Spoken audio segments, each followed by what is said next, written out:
Support for the Couples Council comes from Mercier Wellness and Consulting. Their purpose is to equip you with the right skills for a happy and healthy relationship. Schedule your consultations now. For more information, visit mercierwellness.com. Mercier Wellness and Consulting. Small steps, big changes. This podcast is not a substitute for therapy. Please consult a licensed professional for your mental health needs. Now on with the show.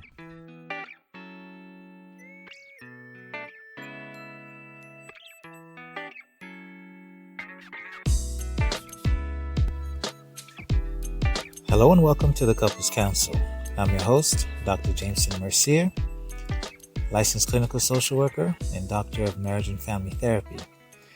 Thank you once again for joining me for this, what has been a labor of love, and what some of you may already know is something that's evolving and changing.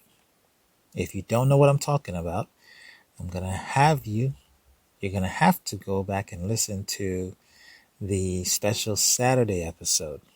All the details will be there. And for those of you who do know, thank you for continuing to show up. Today, you're in for yet another treat. We were digging deep in the archives, and we found some special conversations that we had hidden. You know, Disney's always unlocking the vault. So I suppose that's what we are doing in this episode. These are special conversations that we've had with fathers. And for the month of June, that's what we're going to be doing. We're going to highlight these conversations and share them with you in their entirety. Father's Day is in June. And so around here, we like to celebrate Father's Day month. And so happy Father's Day to all of the fathers out there, father figures. And when I say father figures, there are women who step into the father figure role. So shout outs to you guys. The whole topic of fathers and fatherhood is something that we're going to be digging deep in future episodes. So stick around, listen to the whole episode, and then let us know what you thought. Let us know if you have a father figure that deserves recognition. Personally, I believe they all do. But leave us a review, leave us a note, and let us know that you were here. So rather than ramble, I'm just going to turn it over to this episode from, I think it was 3 or 4 years ago, that we did with a gentleman by the name of Petitbeau. Enjoy. Hello, I'm Dr. Mercier, and this week we're profiling fathers. But not just any fathers, Black fathers, and not just Black fathers, but fathers who are engaged in actively participating in the lives of their children and their family. You see, the reason for this is not just because it's Father's Day, but because popular opinion would have you believe that these types of fathers, Black and brown fathers, are not involved, they're not around. But we're here to dispel that myth, and I'm going to prove it to you. With me now is Petitbeau. How are you, man? Doing good, Doug. How are you? I'm good. Thank you for joining me. We're good friends. We're old friends. I'm not afraid to say that. All right. And you're a father. Yes, I am. How many kids? I have 3 and one on the way. One on the way. Yeah. Seems a lot of dads have ones on the way these days. Oh, yeah. But good. Blessings, though. Good stuff. Definitely. Boys, girls, ages? I have 2 girls and 1 boy, and I'm hoping the one on the way is a boy. Ooh. I'll be praying for you. Oh, thank you. I need I'll be it. praying for you. Yeah. What are their ages? Jada, which is my oldest daughter, she's 13. Mm-hmm. And then we have Gabriel, she's 5, the second daughter, and then Joshua's the third, he's 2 years old. And I'm hoping it's a boy that's on the way. He's due September 1st. September 1st? Yeah. Okay, so you have some time to pray. Oh, yeah. Okay, good. It sounds like you've been a father for a while now. Yes. Okay.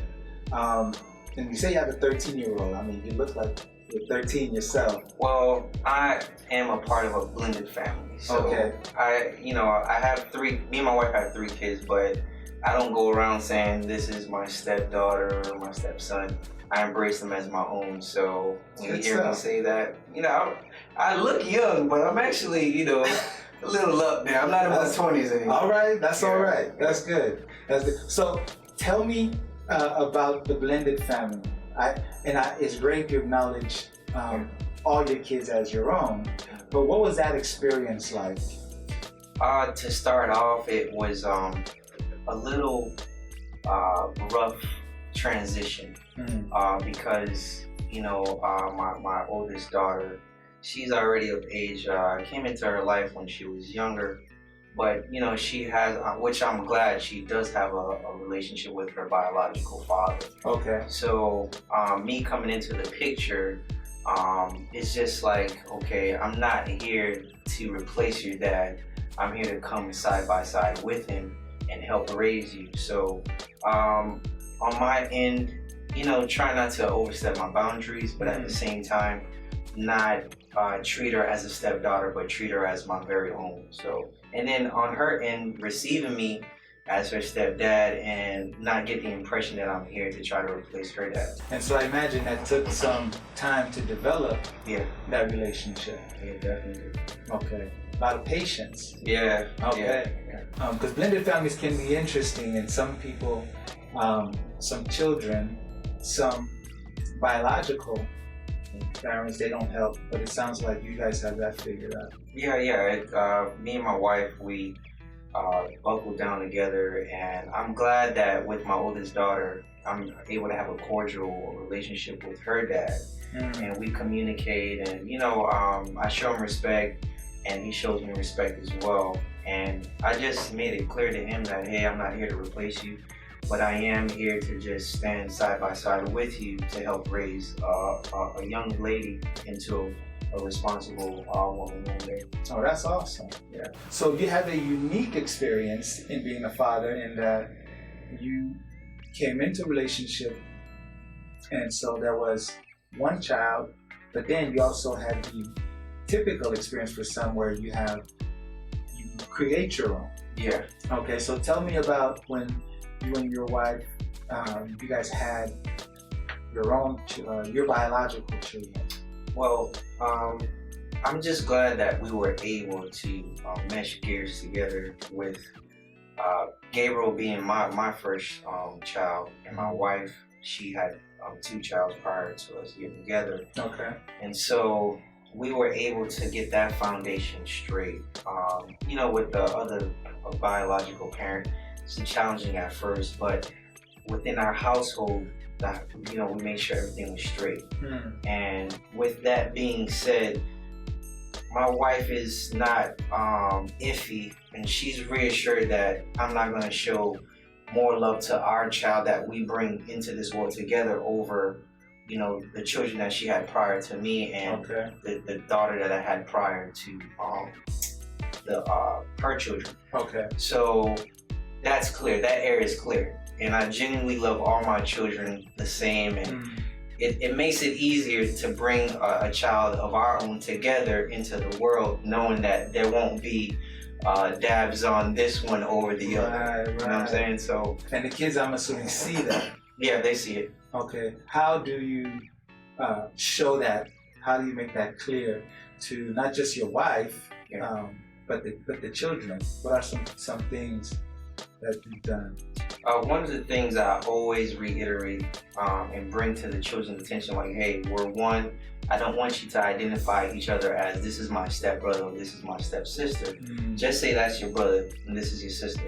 And what I do for one, I do it for all. Okay. If I can't do it for one, I'm not going to do it at all. Nobody get nothing. Because it really I try to diffuse that tension. Okay. This is mine, this is my dad, that's your mom, and my dad loves me more. I always nip it in the bud. Kids will do that. Oh yeah.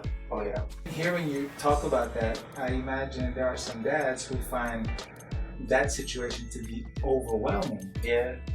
It can be very stressful with the different obligations and the different requirements, to the point where some fathers just can't handle it. They just kind of dip. Yeah. You know, I don't know if you were feeling stressed or overwhelmed at any point, but what kept you, or how are you different, I guess is the question. And to be honest, coming into the relationship, it's, my baggage and my wife's baggage. And then, that is one of the things that was packed in the baggage. So taking on that role and responsibility as a stepfather and then a new husband to my wife, it was a little overwhelming. And how I overcame that was, of course, exercise. But number one thing I always do till this day, I feel that pressure rising. I get away and I spend some time with God. Oh, nice. So it's been prayer. I can't take all the credit. Okay. I mean, as much as I hit the gym, one of my relieving that stress and that overwhelming weight is prayer. Nice. So I just spend some time in prayer. A praying father. I also have to attest to the power of prayer, but not just prayer, but a praying father. Yeah. So Perry, you've been a father now how many years? In total, about 6 years. 6 years now. Okay. And one or two lessons that you've learned since becoming a father? I got a whole lot of lessons I learned. Well, okay, one or two. Yeah, I'll hit one or two. Definitely, number one thing, I come to realize early, really quick, that it's not about me anymore. And every decision that I make is based on the little ones that are in my life now. So I don't just make decisions off of instinct anymore. I think about it, and because every decision, there's a consequence that comes that follows with that decision. So that's one of the lessons that I learned. Another lesson is just really taking on a responsibility, making no excuses. Because I can't come home to my child, my wife Darnisha, and my children, and say, man, Daddy was tired today. I decided to just take off early. You know what I'm saying? I just want to chill. No, even though I'm tired, I'm thinking about them. Clothes on their back, food on the table. Food it's a necessity. So they're always hungry. I mean, that's like, what, 6 people in that house? Yeah. Okay. Yeah. So those are one of the top two things. Just being selfless, and also just taking on responsibility and making no excuses. What do you hope that your children take away from you as a father? Number one thing is establishing a personal relationship with God. Because all the success that they're going to come into, they're never going to be complete or happy, because money can't buy you happiness. It can't buy you health, but it can solve a lot of problems. It can solve a lot of problems, but there's some things money just can't buy. Right. So their own personal relationship with God, based off of how they see me live my life, and also just being accountable. Okay. Just being accountable. Taking what's yours, owning up to it, and making no excuses. We all have the same opportunity. I've heard this before. I forgot the source, but we all have 24 hours.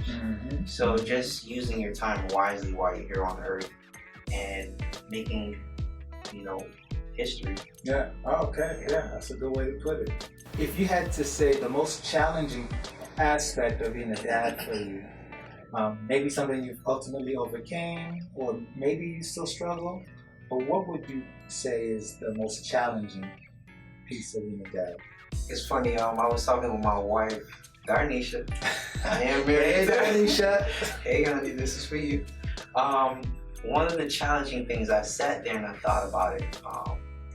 It's making time to spend with my children in the midst of the busy schedule. I'm a barber stylist, an educator, and a business owner as well. So my schedule gets a little hectic.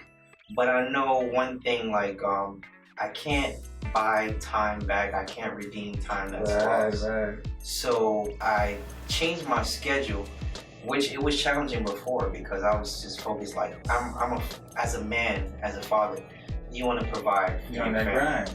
You grinding, man. But I felt like I was starting to get lost in the grind, and I'm coming home and my children are already in bed, and that's time I can't take back. No, you're saying something right there, man. So I can relate to that. I had to find that balance, and I know like God will bring funds a different way. And I'm not saying, drop my job and just spend time with my kids. Right. You won't be able to. Yeah. So finding the balance with managing my time to spend with my children, that's been a challenge, but I've been making adjustments and slowly overcoming that challenge. Tell me about your experience growing up with your father. See, I'm going to go back to the time thing because my dad, I thank God for my parents. They are Haitian natives. They come from Haiti, and my dad is. I don't know. You should know about how the Haitian men are in that culture. Well, I have an idea, but tell. Yeah. So I'm Haitian, but I'm born in America. So I guess I'm American Haitian American. Yeah. Haitian is in there. So. Oh, it is. Ain't going nowhere. So growing up with my dad, he has a very strong relationship with God. So very active in the church. But and then he worked very hard. I didn't have that quality time with my dad. Okay. He was present. Okay. But he was here, but not really here. He gave me everything that I need to become the man that I am today, and I'm grateful for that. But I wish he came to my games. Okay. I wish he would have that man-to-man talk with me. I had to have the birds and the bee talk with my mom. Yeah. Some men don't talk. Yeah. And my dad, he wouldn't say I love you. Not that he didn't love me. Yeah. But it's just this macho man thing, like the words won't come out. No. But I've been saying to my dad as I've come into age as a young man, Dad, I love you. We fell out at one time. Yeah, it got physical, and I forget it was something really small. Okay. But we went like a few years not on good terms. But I forgave him, and God restored that relationship. Nice. And I said, Dad, I love you. I love you. And then he'll start off this, yeah, me too. Me too. Oh, man. And so finally, like this year, man, he said, I love you too. And I'm just like, wow, man, I'm 30-something. You're right. That's all right. But he finally said, I love you back, man. Wow. And, so you taught him something. Yeah. It don't hurt to say I love you, man. No. It doesn't make you weak. Listen, I say the same thing. And so that experience with your dad now showed you what you were missing is what you need to be giving to your kids, is what it sounds like. I'm not big on material things. My love language is words of affirmation. And not hearing that from my dad, it was kind of tough. Okay. But having come into that knowledge and then practicing it with my children, I'm like, man, I'm gonna sow that seed in my dad's life. And then now he's starting to open up and give me those words of affirmation. Good shit, man. Shit. And I'm just like, yeah, okay. You didn't give it to me, I'm gonna give it to you. Yeah. And then now you gotta give it back to me after a while. The love will give it back. It'll always come back. Wow. And so, new fathers, or soon to be new fathers, first time dads, if you had to give them any advice or information, what would you tell them? It's a common thing where, as parents, we want to give our children everything that we didn't get growing up, and sometimes it falls into that materialistic area where you didn't get Jordans when you were younger, so you're going to give your kids all the Jordans. Yeah. And it's nice, but our children need something greater than materialistic things. Something, you gotta leave an inheritance for them. So my advice to new fathers or soon-to-be fathers is the best thing you can do for your children is invest in them by giving them your time. Your time, and because the materialistic things you can see are temporary. Yeah. They come today and they go tomorrow. Yeah, you're preaching to somebody. You know what I'm saying? So if you leave with them something that is tangible but is eternal, and you know I'm gonna go back to God. That's all right, man. It's God. That's all right. You gotta give them that relationship with God, because the hands of men will fail you. They're gonna run into disappointments. But if you teach them how to have a relationship with God from a young age, I mean even from the womb, if a child can hear your voice from the womb, you know, you can teach them from there. They recognize your voice. So that's my advice, man. Invest into your children's lives with time. Give them your time. That's the best thing you give them, is your time, because growing up, they could never say that my dad wasn't there for me. Right. And that's what it is, man. Yeah, and in the end, that's what we really want. Yeah.